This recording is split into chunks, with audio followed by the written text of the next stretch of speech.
So our last talk for the session is by Dr. Saigita Chitturu. She's from the Tata Institute of Social Sciences in Mumbai. She's going to talk about Happy2Age for seniors. I'm very happy to see people still sitting here because we are close to lunchtime.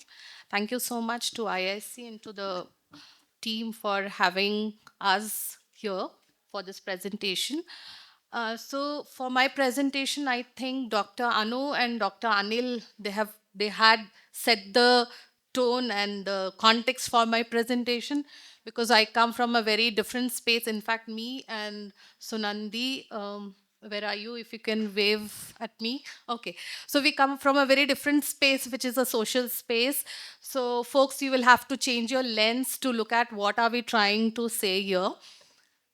Uh, so I'm a faculty from Center for Lifelong Learning, Tata Institute of Social Sciences, if you have heard of, from Mumbai. And Ms. Sunandi Baliga is a founder of Happy2Age. It's a social enterprise. And what we have done together is to explore how effective the Happy2Age's enrichment programs, the activity centers are for seniors.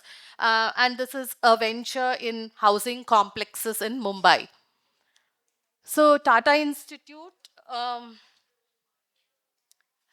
so it's an institute of excellence in higher education that continually responds to changing social realities by developing and applying knowledge to create a people-centered, ecologically sustainable and just society that promotes and protects dignity, equality, social justice and human rights for all. Happy2Age is a social enterprise, as I just mentioned, with the intent to make a qualitative difference in the lives of older adults 55 plus by setting up enrichment centers in housing societies, clubs, senior living facilities, old age homes, etc. And here we are talking about aging, about successful aging, about active aging in place. So these centers offer different activities that help older adults to remain active and engaged within their housing complexes. So these are some of the activities that are run by Happy2Age. They do meditation programs, they do brain stimulating activities, indoor games, visual arts. Then there are planned sessions as per the needs because not everybody who's coming to the center is they're not a homogeneous population. They are different age-wise and also cognitive and other challenges that they come with.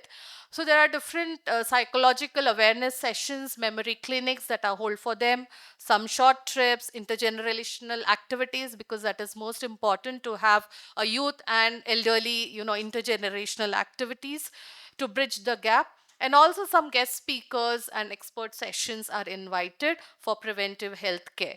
So the parameters that are tracked for senior citizens who are part of this elderly centers are body, mindfulness, attention, cognition, expression, expressive and narrative capability, and group interaction.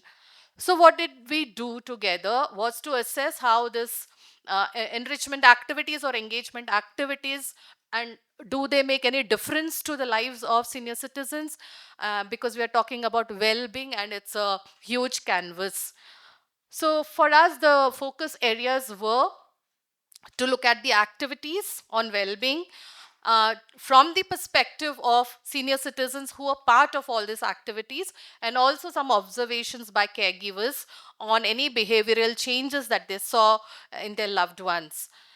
Um, so just to start with the introduction, um, I would say that aging is undoubtedly a part of one's life that individuals from various culture, social and environmental settings worldwide experience, and maintaining a healthy physical, social, emotional and mental well-being is crucial in this world, especially because we have a higher average age expectancy. However, older adults have very limited opportunities and spaces for physical and mental engagement. Services like daycare centers, parks, open spaces, and other places where older people can socialize are hard to come in the country, especially in larger cities. So we hardly have any spaces where elderly can come together and spend time and socialize. Um, and also the limitation and difficulty with the nuclear families that we see these days. So we are coming from that context, and Happy2Age has started enrichment centers in housing complexes in Mumbai, and we that was the whole idea of how we thought that we should, look at this aspect of, does it makes any difference to the loneliness? Does it makes any difference to their psychological health and physical being, and things like that. So this is the literature review. As you can see, we have drawn a lot of literature from various studies, and these are the thematics that you can see on my slides. It's from art and cultural engagement. It's from studies from physical and social activities, from community and open spaces. People have also looked at volunteering and mentoring roles, which enhances well-being, which is a part of purposeful engagement, about group activities in retirement homes, about music and dance therapy. Somebody yesterday in the group was talking about how singing, dancing, and art based can make a difference to well-being of human lives. And there it is, you have a lot of literature available in those aspects too. Even leisure activities reduce depression and anxiety, and this has been all proved, and this we have taken from various reviews. Now, what is the gap and rationale for our study? So, what we have found is there are very few studies which have looked at the engagement activities and the effectiveness of this activity, especially on urban housing complexes. Caregivers perspectives have also been limited, and no integrated studies comparing artistic, physical, and cognitive engagement activities were there. So also we wanted to see all the cultural barriers in setting up these kind of enrichment centers in especially in urban spaces. Methodology, which is very different from what you have been hearing past 2 3 days. We have done a pure qualitative research. We believe in qualitative research because it brings out nuances, and we have looked at individuals above 60 to 80 years of age, and we did in-depth interviews using structured guide, and we did this till the data got saturated, because that's the principle of qualitative research. Also, we took interviews of caregivers to explore their experiences, perceived benefits, and challenges. And this observation actually enhanced the data. Um, and we used thematic analysis to identify patterns in physical, emotional, cognitive, and social well being. These were the three major research objectives for us: to examine the perceived effectiveness of engagement activities on the well being of older adults, to understand the experiences and perspectives of older adults regarding their participation in engagement activities, and to understand caregivers' perspectives regarding any change they observe in their loved ones. This is the theoretical framework that we have used. There are four important theoretical frameworks: activity theory, continuity theory, ecological model of aging, and socio-emotional selectivity theory, that we have used to understand and position our study. This is the map that we kind of got it through Atlas AI. These are the study findings and analysis. We coded all the themes and sub themes and the quotations, anecdotes that we got from the participants. And here are the key findings from the study. So we have kind of put it into different themes. So it saw increased social interaction and community building. Participants felt that they were very much connected with fellow members from the same housing complexes, which they really liked it. Um, because this was an opportunity for them and for the study to forge social connections. So that was the main highlight of the study. They talked about how the circle of friends have increased, and how social interaction was happening in the community gathering.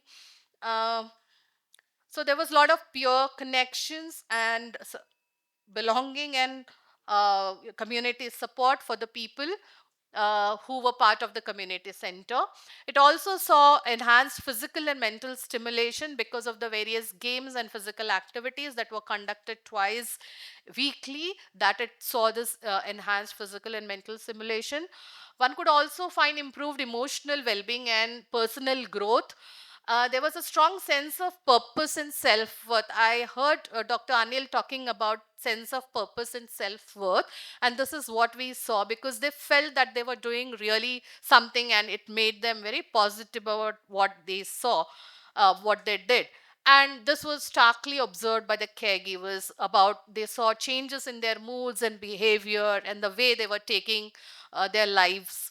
um, then there was importance of consistency and routine. The whole routine, their lifestyle changed once they were part of this activity centers. It became, very structured. They were always wanting and looking forward to go to activity centers. However, some of the members reported that, there should be diverse and adaptive activities. The activities should be made according to their needs. So some of the responses were also in those terms. And these are some of the insights that I've taken from them, because we largely bank on quotations. So they have said that they feel better to be connected with others. Caregivers have seen strong social networks in senior well-being.